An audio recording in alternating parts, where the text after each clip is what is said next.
Hello everybody, welcome back to Firefield Junction and welcome back to another review for you. Hope that the new year starts off well for you. Hope you're having a good start to 2025. Apologies that it's taken a little bit of a while to get a new video out. So we are about 10 days now into the new year. So apologies it's taken a little while to get a new video out, but I've just been so busy since the new year. Just haven't really had time to get a new video done. But we're finally here, we are finally back, and we've got a brand new model, as we can see today, for us to look at. As we can see, it's by Hornby, and it is the brand new local lines, First Great Western local lines, Class 153. Been looking forward to this for absolutely ages now. Literally only been out a few weeks, I believe. I think Hornby got them in just before Christmas, but I could be wrong. Yeah, it wasn't too long before Christmas, I'm pretty sure. Or was it after? It's definitely within the last few weeks, at least, that these have come out. But I've just had to wait a little bit longer for my particular retailer to get them. But yeah, it certainly hasn't been any more than a month. And the absolute maximum these have been out for, definitely sure on that. And fair play to Hornby, it hasn't even been a year, really, since they announced these to get them out. So I suppose on fair play to them on that part, because these were announced in the 2024 range. Certainly wasn't expecting it, to be honest. It certainly was a bit of a very pleasant surprise when they announced this model, and yeah, literally just less than a year later we've got it, so that's certainly not too bad going. Now if you want one of these, the price for these certainly I wouldn't say is the best, but well, you know, it's Hornby, so not really expecting that, are we? But yeah, current RRP for these is £169.99, so basically on par with your typical Acura scale locomotive. Whether this will be as good as that, well, it's not. I highly doubt it. I haven't got high hopes for it being that good. But did I pay that? Obviously not. Never pay that much, and I certainly wouldn't recommend it either. The current, I believe, the retail price for these is somewhere in the region of the sort of £152 mark, something like that. But I didn't even pay that much because I pre-ordered this before Hornby did their last price increase. I only paid £137 for this, while plus postage was about 140, just over. But still, obviously a lot better than obviously the current retail price, and a hell of a lot better than the RRP. So really can't complain too much there. And it's, well, I certainly wasn't expecting, to be honest, that the pre-increased price, pre-increased retail price, that was £137. I certainly wasn't expecting that to be honoured. Personally, I thought I was still going to end up paying the latest retailer price, but no, when payment was taken, I ended up paying the previous retailer price, so certainly can't complain too much there. Certainly a lot better value than I was expecting, so yeah, certainly no complaints from me on that part. Although still, what I say, I don't know if it's, I'd still say it would be it's worth that £137 odds. Still maybe a little bit much for these, because these are quite old models now. They're certainly getting in the region 15-20 years old now. I can't remember exactly when Hornby first released these, but they're certainly not the most modern DMUs about, or I suppose most modern model in general. But either way, still not too bad, I suppose. There are worse value models out there. Now, if we can look a bit more info on this particular one, there is no sticker on the end for whatever reason. For some reason, the sticker that goes on the end of the box, it's not on the other end either, as you can see.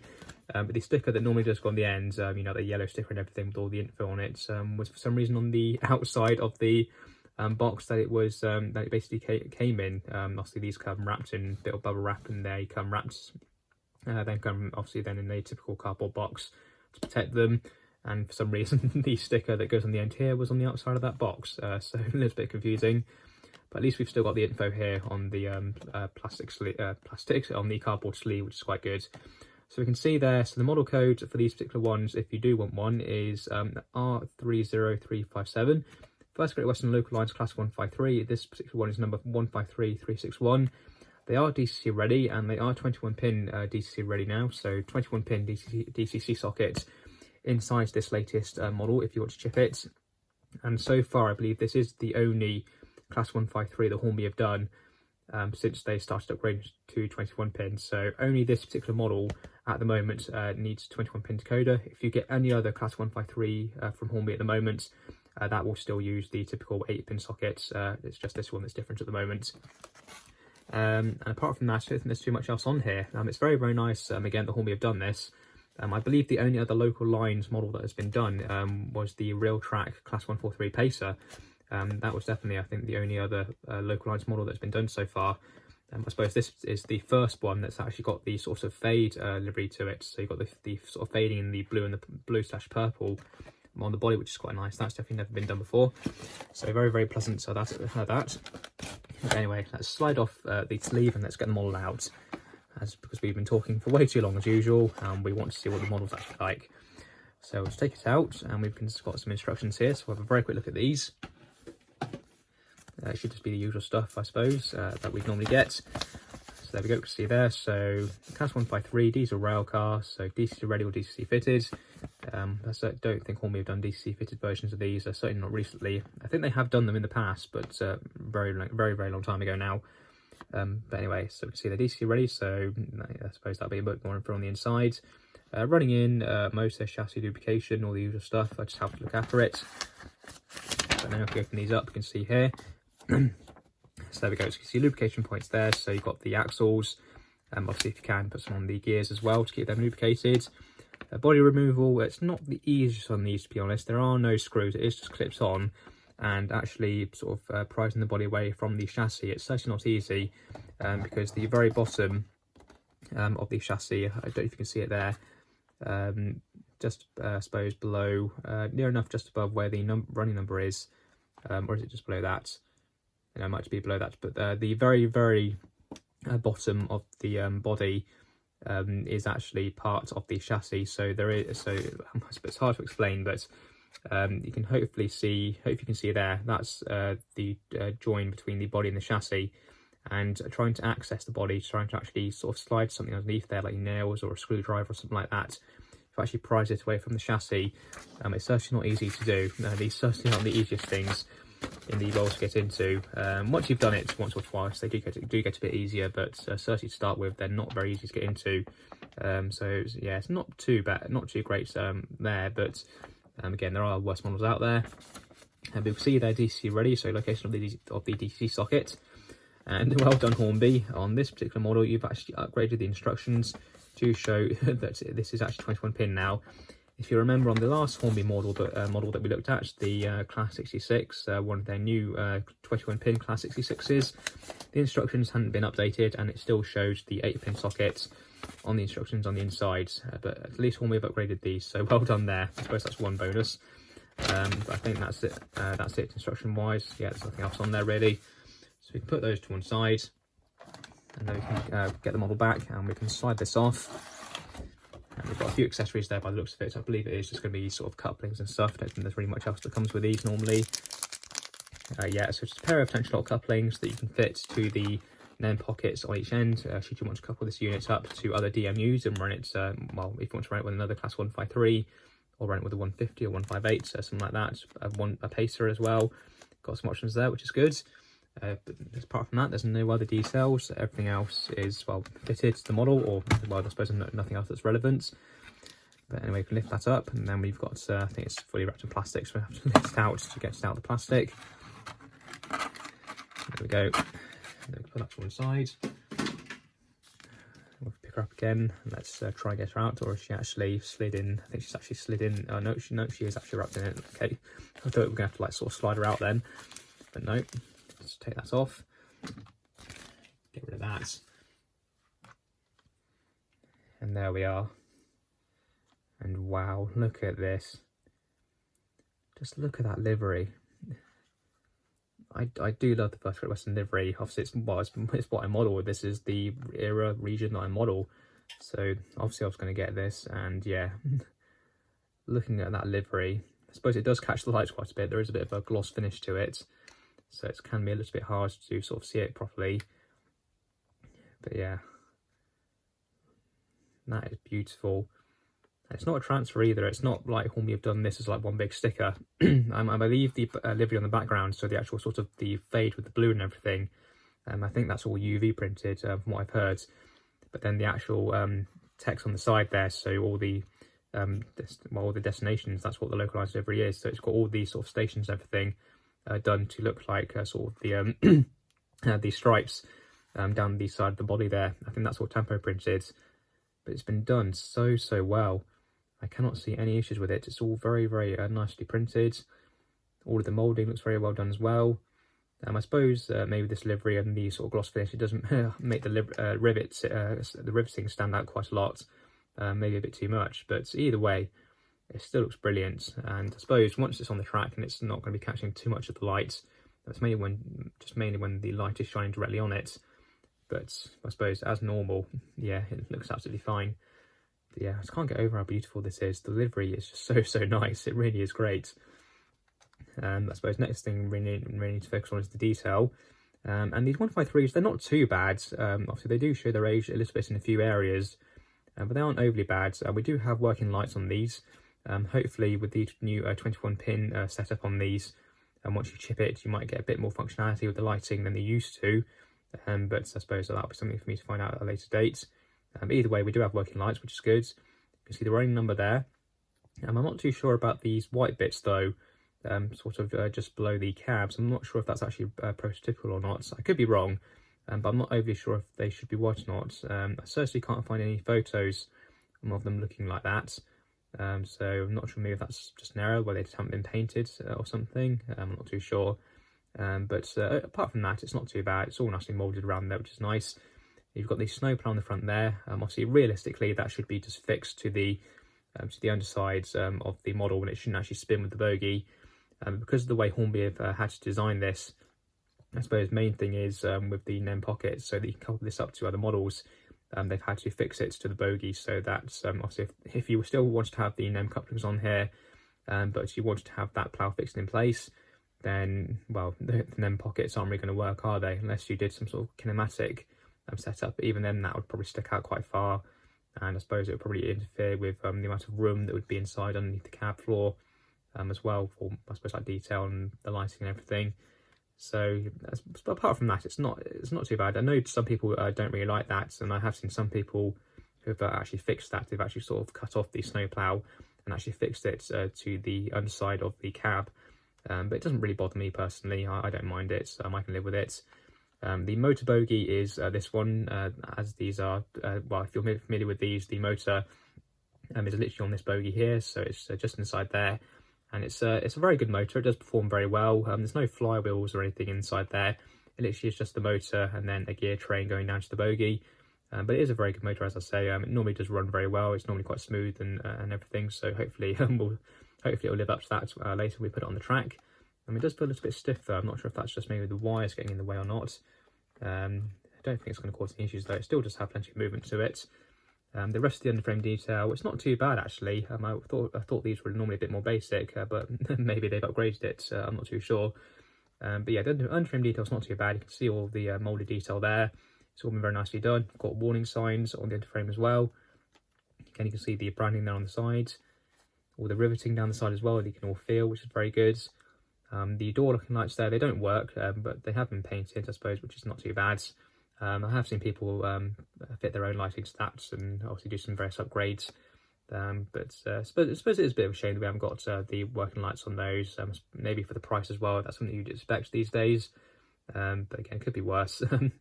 But yeah, I suppose again it could be better. The interior as well, though, that's actually just caught my eye. We have got painted seats inside. That's quite nice. We certainly haven't had that before in the past. Normally, the entire interior is just moulded in one colour and just left. It's not painted or anything.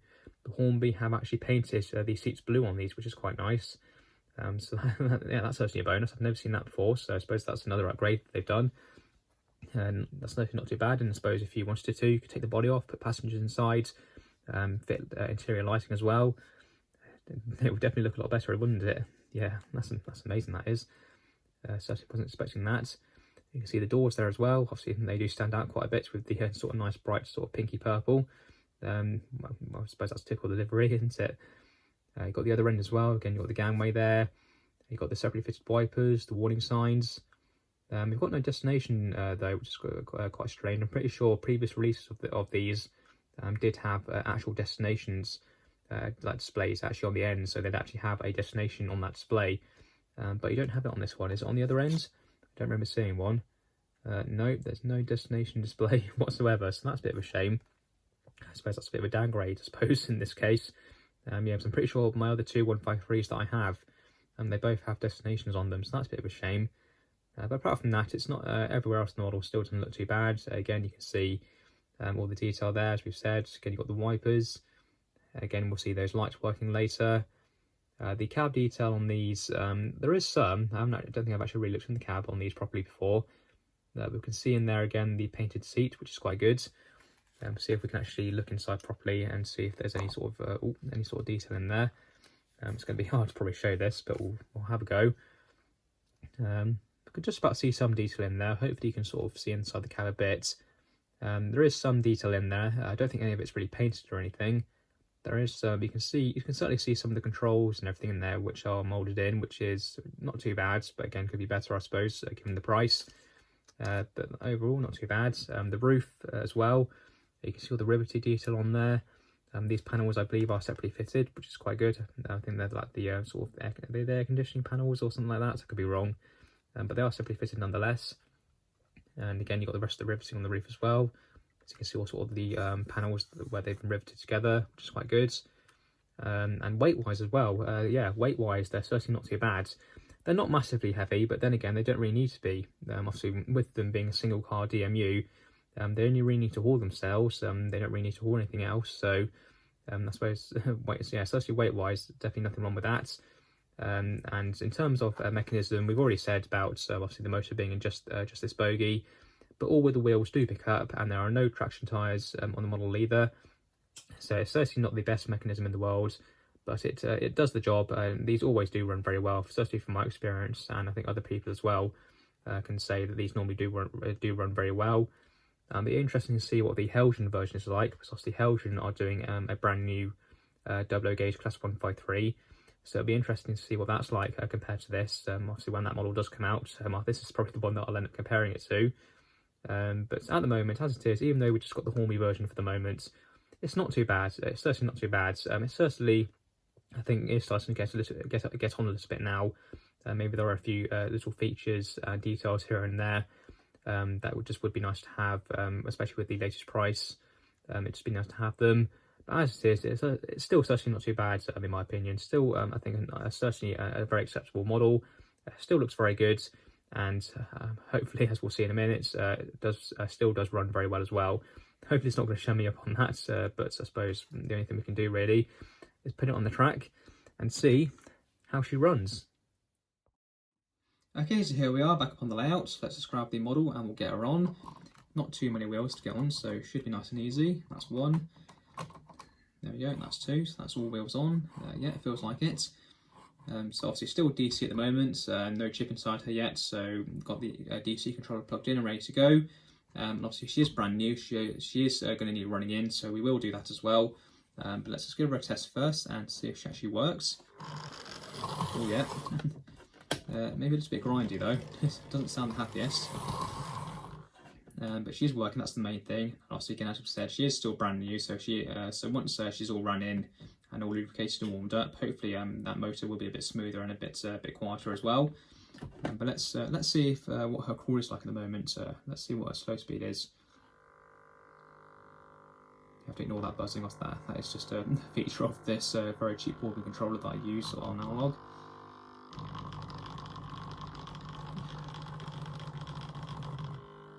Yeah, can't crawl too well at the moment.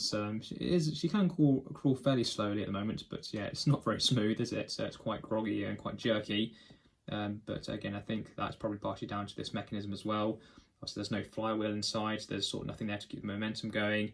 And the gear train isn't massive between the motor and the bogie and the wheels either. So yeah, it's not going to be the absolute best. But certainly, once these mechanisms can still run very well.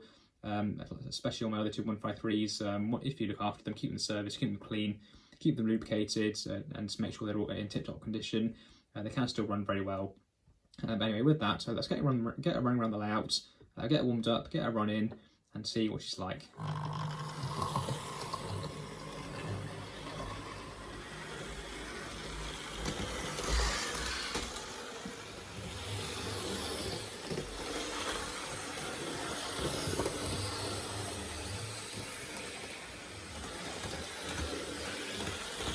Well, she's only done a few laps so far, but she's already running a lot faster than she was. She has derailed once or twice though, but it seems to have gone away now. I think it might have just been where those wires were just a bit stiff, and they just need to straighten out a little bit. And she's not doing it anymore, so hopefully that'll be okay. She'll stay like that. Yeah, overall not too bad. Not too very, very lively. This is only 50% power, and she's already flying around. So there's plenty of torque in that motor then, it seems. Yeah, overall not too bad. Maybe a little bit noisy, but certainly no major complaints, I'd say, at the moment.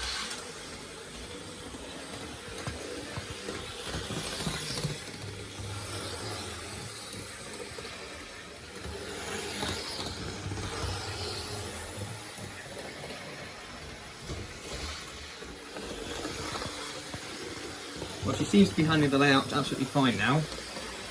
So I think we'll go away, we'll leave her to run in, let her warm up and get all that oil around the mechanism. And we'll come back and we'll carry on and see what her performance is like then.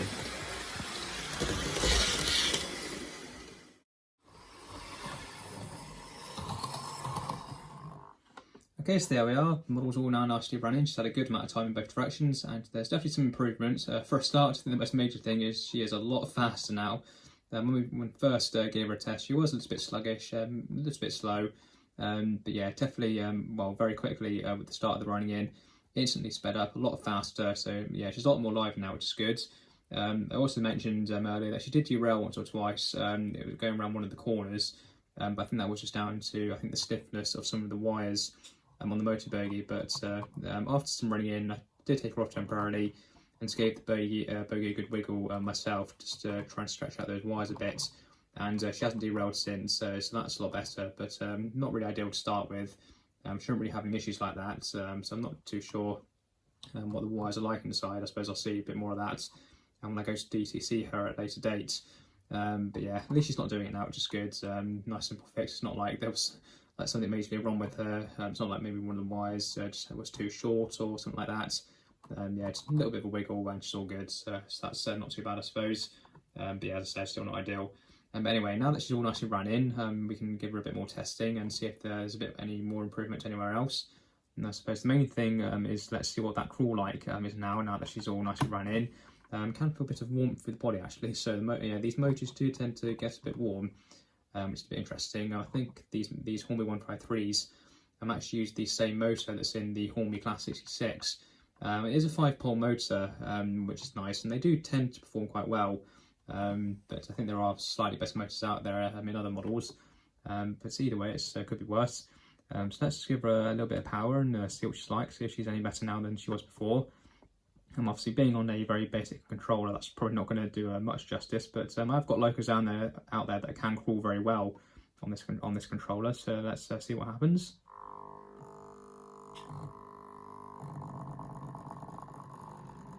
Well, it's definitely a lot quieter than it was before, although I'm not too sure if it's any smoother though. It might be, but if it is, it's very, very slight. She's struggling a little bit, I think it's just the joint of the track there. Yeah, she can't really sustain it very well. In that direction, that's about as far as I can get her to go. And yeah, it's not the best, it's a bit jerky.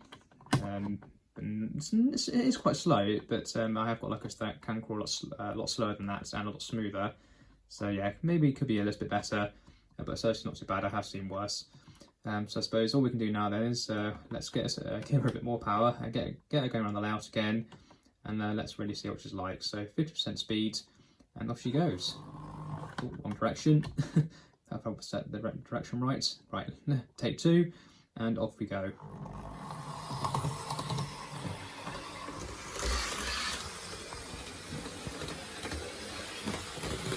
If you can see the lights there working as well, nice and bright, and at the other end as well, you can see there the tail lights, that's very good. And they are working very well in the other direction as well, by the way. Hopefully you saw that earlier, I'm not too sure if you did or not. yeah, overall, she's absolutely brilliant. A beautiful looking model for sure. Delivery on this definitely is, I think, probably the best feature about it. Of course, the first grade Western livery in general, I think it is just one of the best liveries out there that existed. It's just so bright, so vibrant, it really does catch your eye. It's definitely a lot nicer than the quite dull green that we have now.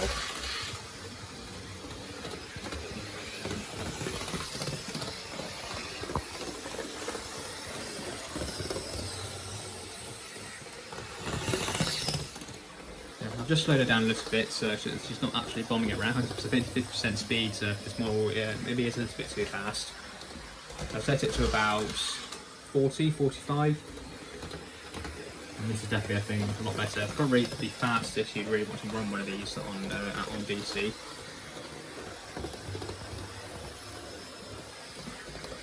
But yeah, overall, I think it is a fantastic model.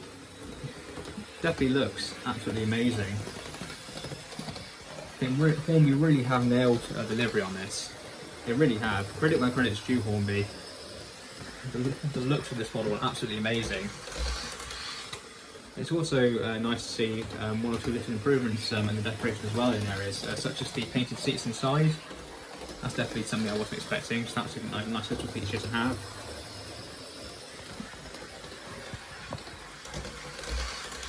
Yeah, she's great. A nice little DMU. Definitely a nice addition to the collection and the collection of 153s. I suppose the only thing now, it'd be nice to see some more models done in local lines. I think the 158 is one that's definitely a definite that would be nice to see Batman do. I think it has been mentioned in the past about them doing it. I think one of the reasons that it wasn't done in the past was because of this livery, because of how complex it is. And I think they said that getting the fade on the model such as this, getting it right, I think they said was too difficult back then. But hopefully now, with the advances in technology that have been made in model railways in the past sort of 10, 20 years or so, or whatever, hopefully in the future, when we see Batman do more 158s with their new tooling, hopefully this will be one of the deliveries we see. So it would be very, very popular for sure. Yeah, overall, as for this model, I love it. It really is great. I think it does still have sort of the usual odd little niggle here and there that some Hornby models tend to have. But for the most part, she's great. I do love her. I think she's brilliant.